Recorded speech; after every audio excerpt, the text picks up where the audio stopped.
इतना पाखंडी और ढोंगी आदमी तो हिंदुस्तान की राजनीति में शायद ही कभी पैदा हुआ होगा। क्या कह रहे हैं? कह रहे हैं साहब डीजल का कम इस्तेमाल करो, पेट्रोल का कम इस्तेमाल करो, गैस का कम इस्तेमाल करो, खाद का कम इस्तेमाल करो, खाने वाले तेल का कम इस्तेमाल करो, सोना ना खरीदो और विदेश की यात्राएं ना करो, वर्क फ्रॉम होम करो। और भाषण देके नीचे उतरा बहादुर, ताड़ से बैठा रोड शो में निकल गया, रोड शो में, और वहां पे एयर शो देख रहा है ऐसे करके। बताइए आप एयर शो देख रहे हैं आप। फिर आपने इतना भव्य आयोजन रखा आसाम के मुख्यमंत्री के शपथ ग्रहण का, क्यों नहीं राज्यपाल के कमरे में आपने शपथ ग्रहण कराई? होती है राज्यपाल के कमरे में मंत्रियों की और मुख्यमंत्री की शपथ। तो ये हो रहा है, जो कहना है उसके विपरीत काम करना। चुनाव के पहले बोले अरे विपक्ष वालों से सावधान रहना, ये तुम्हारे मंगलसूत्र छीन लेंगे, और अब काम हो गया, कह रहे हैं हम तुम्हारा मंगलसूत्र छीनेंगे, सोना मत खरीदना। ये हालत है। जो कहना है उसके ठीक विपरीत काम करना है। चुनाव तक न गैस की कोई कमी थी, न तेल की कोई कमी थी, न डीजल पेट्रोल की कोई कमी थी। ठीक बताया, अंबानी 40 देशों को तेल भेज रहा है। इनका एक दोस्त, दूसरा दोस्त है, प्यारा दोस्त अडानी, युद्ध उधर शुरू हुआ, 6 मार्च को उसने गैस का दाम 3 गुना बढ़ा दिया। Adani total gas limited, ATGL उसकी कंपनी का नाम है, 3 गुना उसने गैस का दाम बढ़ा दिया। जाओ। तो यह है आपदा में अवसर। आपको कैसे ठगना है, आपकी जेब कैसे काटनी है, ये इनको पता है। तो इसलिए मैं फिर से युद्धवीर सिंह जी की बात को दोहराते हुए कि इस देश का किसान, इस देश का नौजवान और इन लोगों के पीछे, आगे नहीं आपके साथ कंधे से कंधा मिला के, और आपके पीछे भी जरूरत पड़ेगी तो आपके पीछे हिंदुस्तान की जेलों की क्षमता 6 लाख से ज्यादा नहीं है। मैं तो तिहाड़ होके आ गया, 6 महीने रहा, 183 दिन, और जिस दिन निकला उसके तुरंत बाद से इनके खिलाफ बोलना शुरू कर दिया हूं, और न चुप हुआ हूं, न चुप रहूंगा। लगातार हक के लिए, सच के लिए, किसानों के लिए, नौजवानों के लिए, मजदूरों के लिए बोलता रहूंगा। हमारे ऊपर शेर बनेंगे, किसान के ऊपर शेर बनेंगे, नौजवान के ऊपर शेर बनेंगे, विपक्षी पार्टियों पे शेर बनेंगे। इसको तोड़ो, इसको, इस पार्टी को खत्म कर दो, यहां पे ईडी भेज दो, वहां पे CBI भेज दो, ये सब कुछ करेंगे, लेकिन वहां भीगी बिल्ली बन जाएंगे। क्या कहा ट्रंप ने? कहने लगा नरेंद्र मोदी जानता है मैं उसका कैरियर खत्म कर सकता हूं, नरेंद्र मोदी जानता है मैं उसका कैरियर खत्म कर सकता हूं। और इतना ही नहीं, जिस भारतवर्ष पे हम लोग गर्व करते हैं, अमेरिका का राष्ट्रपति कहता है तो नरक है भारत। एक शब्द नहीं बोला भारत का विदेश मंत्री, एक शब्द नहीं बोला भारत का प्रधानमंत्री, एक नेता बीजेपी वाला नहीं बोला। ये राष्ट्रवादी बनते हैं, देशभक्त बनते हैं, और इसके बारे में खुलकर चर्चा होनी चाहिए। इनकी मातृ संस्था RSS के मुख्यालय पर 52 साल तक तिरंगा झंडा नहीं फहराया गया। किस प्रकार के देशभक्त हैं ये? इनसे सवाल पूछना पड़ेगा। वंदे मातरम की जो लोग बात करते हैं, उनके पुरखों ने 4 दिन की भी जेल नहीं काटी है वंदे मातरम का नारा लगाते हुए। इस बात को इनसे सवाल करना पड़ेगा। कोई देशभक्ति और कोई राष्ट्रभक्ति इनमें नहीं है। इन्होंने भारत के स्वाभिमान को आज गिरवी रख दिया है अमेरिका के आगे। मुझे शर्म आती है कि आपका गैस रूस देने के लिए तैयार है, लेकिन आप कहते हो हम खरीदेंगे नहीं। उपदेश दे रहे हो हमको, लेकिन हम कच्चा तेल रूस से नहीं खरीद सकते, हम गैस रूस से नहीं खरीद सकते, क्योंकि अमेरिका हमें डांटता है। अमेरिका कहता है हम निगरानी रखेंगे, हमारा गृह मंत्री निगरानी रखेगा तुम्हारे ऊपर, हमारा विदेश मंत्री निगरानी रखेगा तुम्हारे ऊपर, हमारा वित्त मंत्री निगरानी रखेगा तुम्हारे ऊपर। और अगर रूस से सामान खरीदते हुए पकड़े गए तो फिर हम ये टैरिफ बढ़ा के 500% कर देंगे, 50% कर देंगे। ये भारत की छवि हो गई, ये भारत की छवि बना लिया। और लेकिन एक बात मैं जरूर कहना चाहूंगा, हिंदुस्तान के प्रख्यात समाजवादी नेता डॉक्टर लोहिया ने कहा था, सड़क खामोश हो गई तो संसद आवारा हो जाएगी। याद रखना, सड़क को जीवित रखना जरूरी है और इसको सिर्फ और सिर्फ किसान और नौजवान जीवित रख सकता है। हमारी एक सीमित भूमिका हो सकती है और मैं बड़ी ईमानदारी से इसको मान रहा हूं। सदन में जितना हल्ला हंगामा सरकार के खिलाफ बोलना होगा वो तो करेंगे, लेकिन ये डरते आपसे हैं, डरते हैं सड़क के आंदोलन से।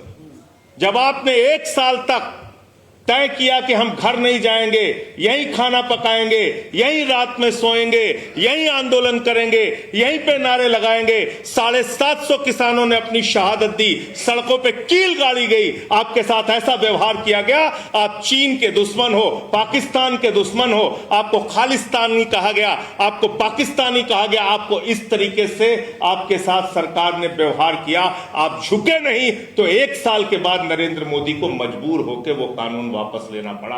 इसमें सबसे बड़ी भूमिका किसानों की है।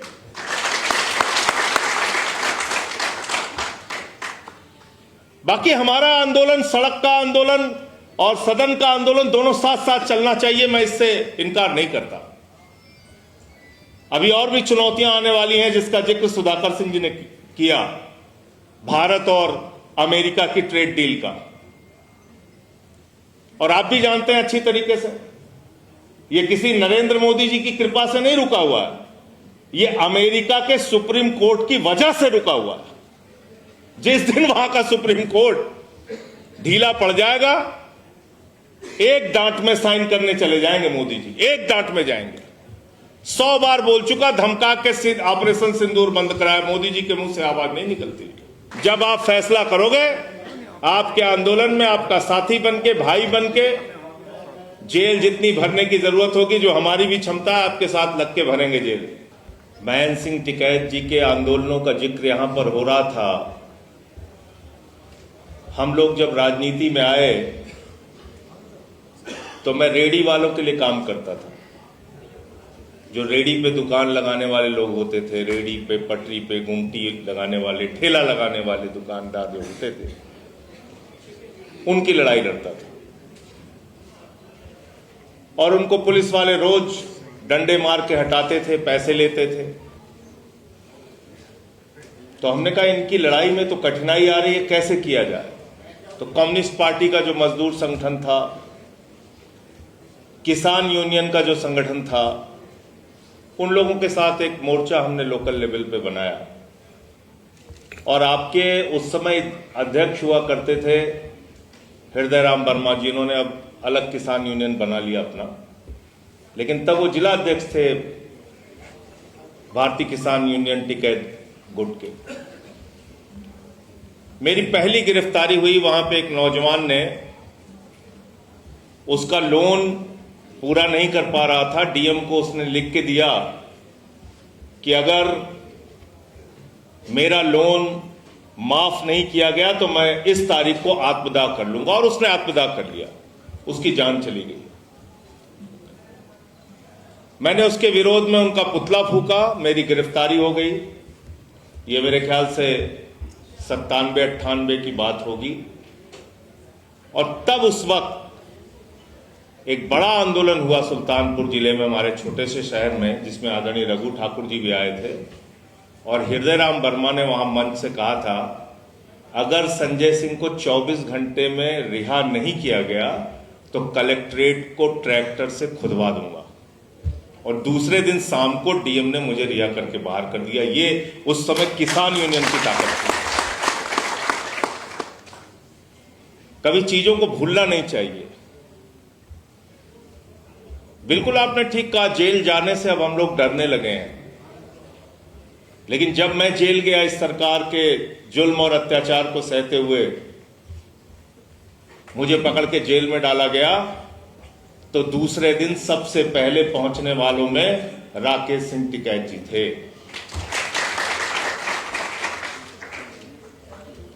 और इसलिए इस परिवार का एहसान है व्यक्तिगत तौर पे, वो मैं भूल नहीं सकता। मैं जेल से रिहा होकर आया तो सबसे पहले गांव गया मिलने के लिए। उस परंपरा को, उस आंदोलन को, किसानों की आवाज को आज भी कोई अगर जीवित रखे हुए है तो राकेश सिंह टिकैत जी, आदरणीय इनके सारे परिवार के लोग आज भी वहां पर स्वर्गीय महात्मा टिकैत के नाम का चिराग जलाते हैं, वहां जाके सब नतमस्तक होते हैं और ये आंदोलन को आज भी जीवित रखे हुए हैं। और मैं ये बात इसलिए कह रहा हूं कि 2 दिन, 4 दिन, 10 दिन आंदोलन चलाना बहुत आसान काम होता है,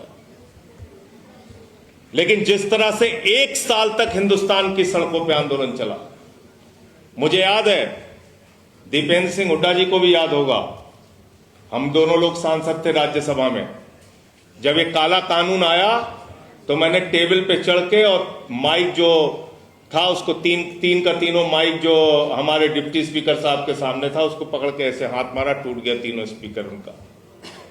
7 सांसद सस्पेंड हुए थे उसमें, राजीव सातव, हम, डेरेक ओब्रायन, 7 सांसद सस्पेंड हुए थे। फिर आपका आंदोलन पूरे देश में जब चला, एक दिन मुझे याद है हम दोनों लोग बैठे हुए थे, नरेंद्र सिंह तोमर जी कृषि मंत्री थे, उन्होंने कहा आज सरकार अपना पक्ष रखेगी, ये 3 कानून क्यों इस देश के लिए जरूरी है।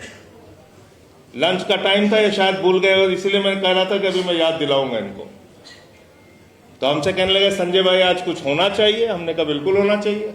क्या होना चाहिए? कहने लगे वो जब अभी नरेंद्र सिंह तोमर अपनी बात रखेंगे तो उनको बोलने नहीं देना है। हमने कहा पक्का नहीं बोलने दूंगा, क्योंकि किसान आंदोलन कर रहा है, पहले उसके आंदोलन को समाप्त कराओ, 3 काला कानून वापस लो, तब फिर इसका बखान उखान करने की यहां जरूरत नहीं, तब हमसे बात करना। ये तीनों काला कानून वापस होना चाहिए। कहने लगे पक्की बात, हमने कहा पक्की बात। तो कहने बोलने नहीं दोगे, हमने कहा बिल्कुल नहीं बोलने दूंगा।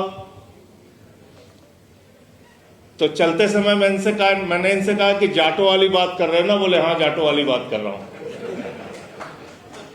तो मैं गया, मैं उसके सामने नारे लगाने लगा, कृषि मंत्री के सामने।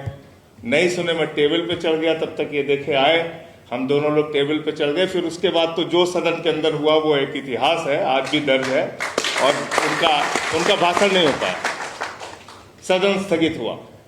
आप चुनाव जीत रहे हैं तो आप कुछ भी करेंगे, ये चलेगा नहीं, ये चलेगा नहीं। और जिस हम महात्मा टिकैत की बात कर रहे हैं, उनकी हैसियत ये थी कि ना तो विधायक थे, ना सांसद थे, ना मंत्री थे, ना प्रधानमंत्री और मुख्यमंत्री थे, लेकिन उनके आगे उत्तर प्रदेश के मुख्यमंत्री ने लोटे से पानी पिया था, लोटे से पानी। ये हैसियत थी उनकी। तो इसलिए मैं फिर से स्वर्गीय महेंद्र सिंह टिकैत जी को सर झुका के नमन करते हुए इतनी बात कहना चाहता हूं, अगर हम उनको अपने दिलों में जीवित रखना चाहते हैं तो संघर्ष को जीवित रखना पड़ेगा। बहुत बहुत शुक्रिया।